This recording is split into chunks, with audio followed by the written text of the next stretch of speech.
Kung napansin nyo po, meron tayong generator na 77 kVA. Una-una, nag-invest tayo ng sarili natin transformer para masiguro natin yung efficiency ng mga equipments natin. Hindi tayo mag-fluctuate o magkaroon ng delay. At the same time, again, nag-invest tayo ng sarili natin generator. It is because ayaw natin ma-delay yung trabaho. Kasi pag nagkaroon ng power interruption, definitely may stop yung trabaho, di ba? So dito sa Gold Cars, naka-ATS tayo. Ang ibig sabihin, kapag nagkaroon ng power interruption, 5 to 10 seconds balik ang power natin. No? Dito naman, sa area na to, bukod sa water tank natin, kung mapansin nyo, itong compressor, 5 horsepower po to. At the same time, cast brand siya, made in USA.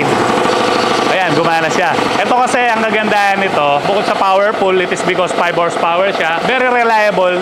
Maasahan natin na masusupplyan lahat ng buong sistema ng Gold Cars.